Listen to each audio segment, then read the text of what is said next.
Hey, grade 9s. Okay, last lesson of this unit. Woohoo! Chords in circles. Okay, so this is the lesson where we're going to look at chords more specifically, because as you may have noticed, we've looked at every other element more specifically already, and it's the last thing to talk about. Okay, so, pardon me. We are going to look at a few characteristics of chords. I think there are 3 things, if I remember correctly. And the first one says that if a radius... So remember that's this line, meets a chord at a 90-degree angle. Okay, so that's why I have that 90-degree symbol here. Okay, so if that happens, then the chord gets cut in half. Okay, so that means that now we can see that each part of the line on either side of the radius is the same length. So like this section is the same length as this section, and that's why I have those lines there indicating that. Okay, you can also say the reverse thing. If you have a radius that goes through a chord at the middle of the chord, then there's a 90-degree angle between the radius and the chord. Okay, so we have a fancy word in math for that that radius, which is called a perpendicular bisector. Perpendicular means that the chord and the radius meet at a 90-degree angle, and a bisector means that the radius cuts the chord in half. Okay, something that is a bisector is something that cuts another object in half. Okay, so in this case, the radius bisects, cuts in half the chord. Okay, so let's look at a few examples here. Knowing this, we can talk about solving for x. Okay, so in this example here, I'm just going to zoom in quite a bit. We can see that this is 15, and we want to use our previous knowledge, which we just learned, that if there's a 90-degree angle between a radius and a chord, then it means that the radius has cut the chord in half, so the other side of the chord will also be the same length, which is 15. Okay, and so then now we have enough information to find x, which is right here, because now we know this length of the triangle, we know this length of the triangle, and we can find x using Pythagorean theorem. Okay, so we can say that 6 squared plus 15 squared is equal to x squared. Okay, so again, I'm putting x in that spot because that is the longest side, and 6 and 15 doesn't matter which side goes where, so if you did 15 squared plus 6 squared, that's fine. Okay, so then I can add 36 and 225 together to get, I can't write and talk, there we go, 261 is equal to x squared. When I square root both sides, then I can see that x is equal to 16.2. Okay, in this lesson I've decided to round to a 10th. It doesn't really matter which decimal place we choose. I'll just tell you, you can round it to that spot. Okay, moving down the page. We're going to do the same thing, determine the value of x. However, it's going to look a little different this time. Because, again, we need a little bit of that I don't know what to call it, the statement up here, okay, knowing that if there is a chord that is intersected by a radius and there's a 90-degree angle, then both sides of the chord are the same length. It gets cut in half, right? So we know that if this is 12, which we know from this, then this is also 12. So in this case, all we have to say is that x equals 12. Okay, so that was pretty easy peasy.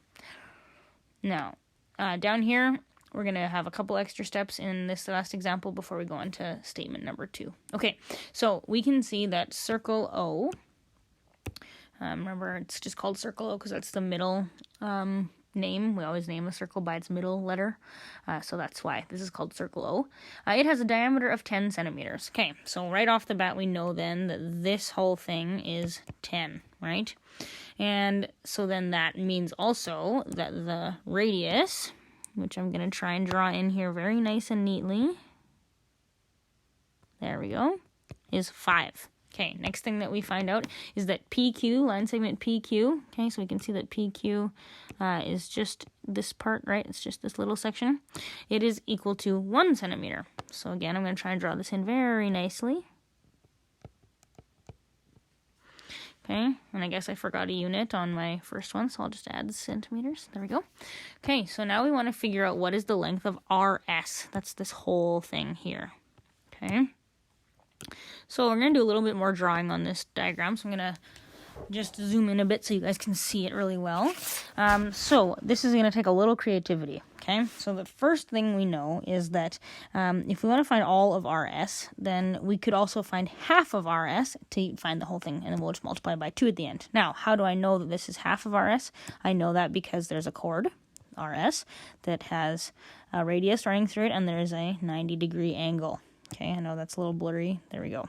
Okay, so if there's a 90-degree angle there, then that means that this radius has cut the whole thing, this whole length, in half.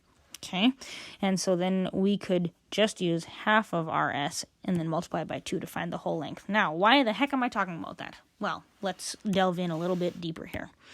Okay, so choose this one.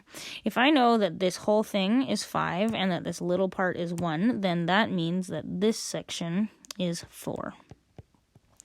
Now, I'm going to actually have to erase that. This is a little bit too big. Okay, so 4. Okay, that's what we're learning. And then from there, what that gives us is that we have this 2 first sides of a triangle. Now you're probably thinking, where the heck is the triangle? Fair question. What if I draw... Oh, that's a bad line, you guys. I'm sorry. There we go. There we go. Can draw a line there to make a triangle. And now we have a right angle triangle. Now, if you're having a hard time seeing the triangle with all this drawing, that's understandable. I'm going to highlight it for you, okay? Here's the triangle. One side, second side, hypotenuse, okay? Right angle is here. That's how we know it's a right angle triangle.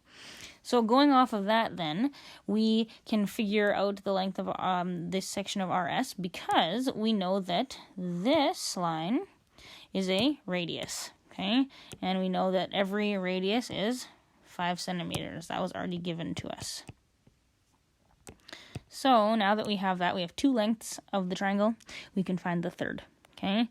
So I'm going to do my best here to label that as X. And I'm going to just move over all this blue stuff to the other side. Okay, there we go.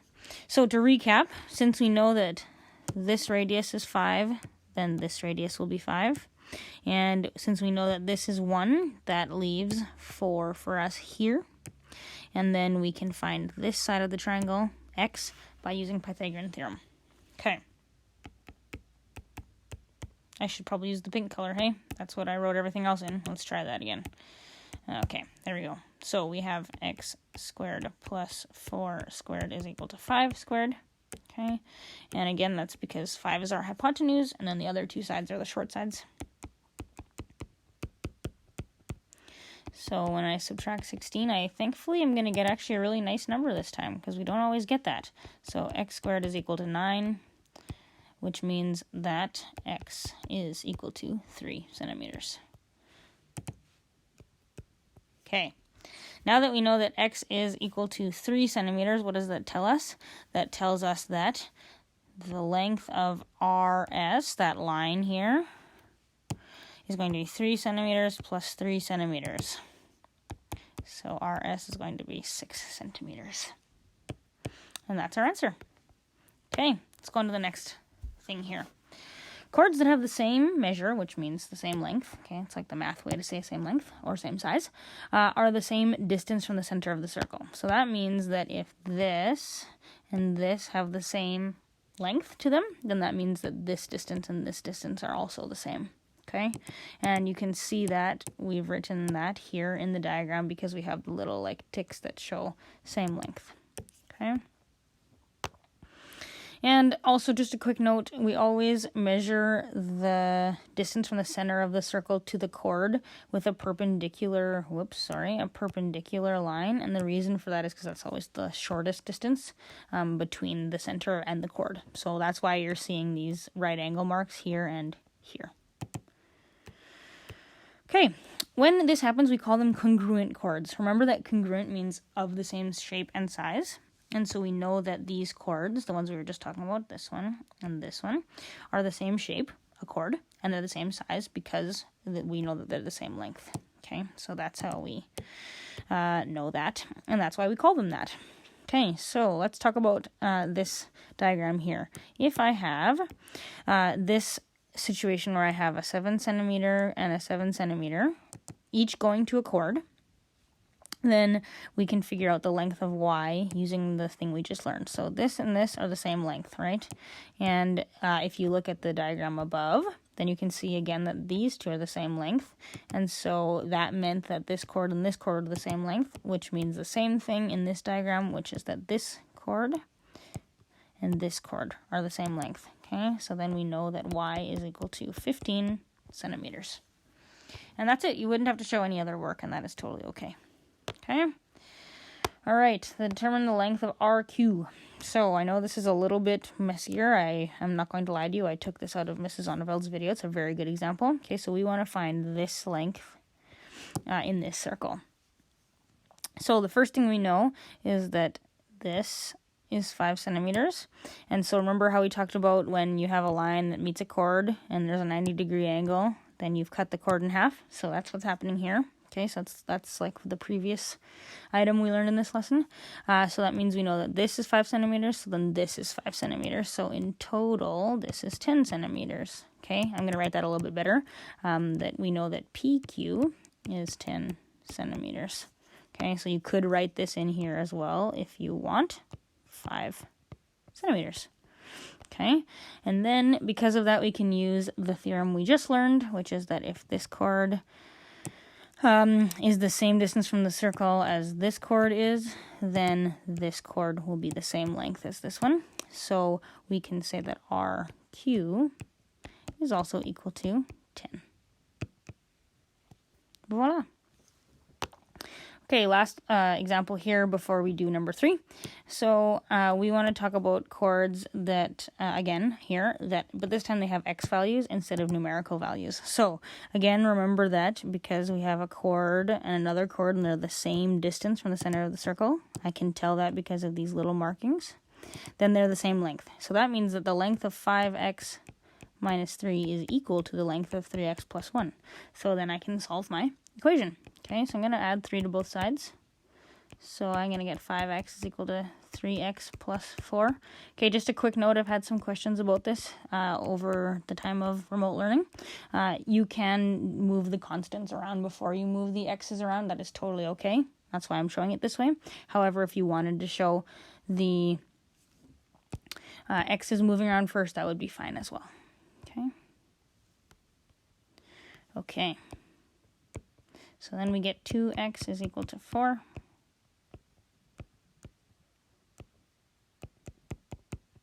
Okay, and then the length of the chords, I'm going to switch colors to do that. Okay, so we know then that this, if x is equal to 2, then this is equal to 5 times 2 minus 3, right? That's I'm just plugging in for x here.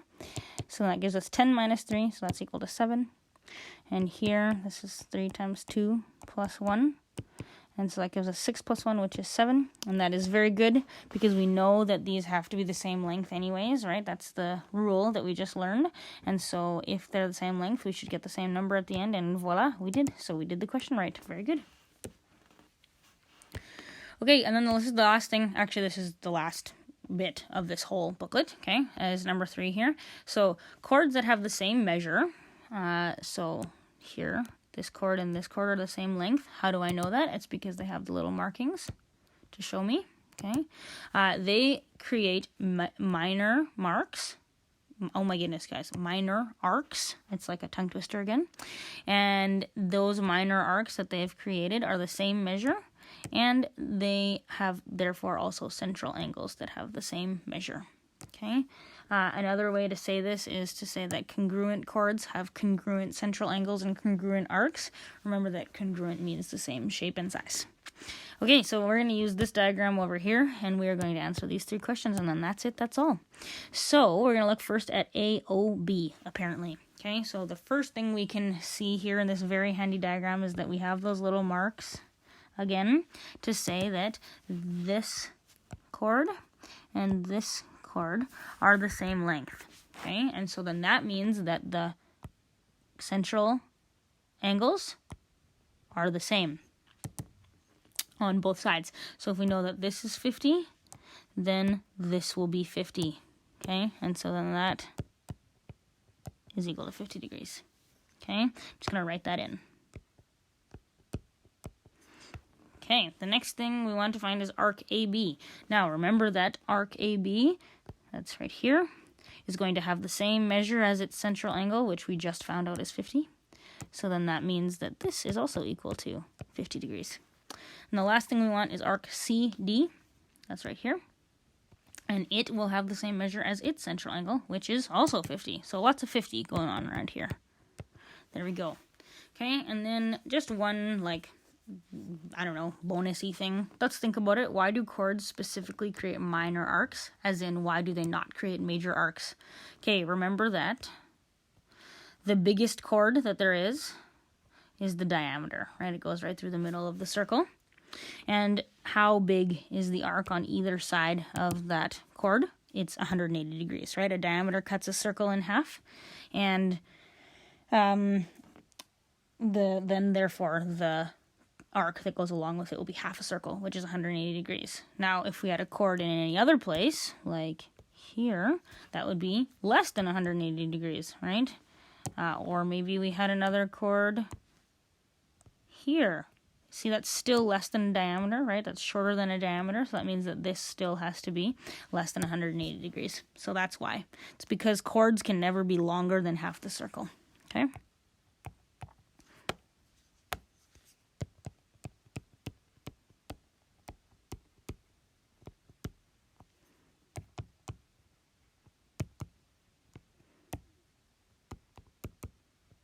If that is confusing to you at all, you can let me know. Whoops, sorry guys, that was a mistake. Longer than half the circle. There we go. But again, that's just like a fun fact. You don't have to, I wouldn't test you on that, and you won't need to know that in another year of math. Okay, there we go, you guys. We did it. That's the last lesson. Well done, everybody. I know that was a lot of me talking. Let me know if you have any questions, and I will also direct you to the worksheet that is posted, and the assignment for this will get posted in the next day or two as well. Okay, talk to you soon.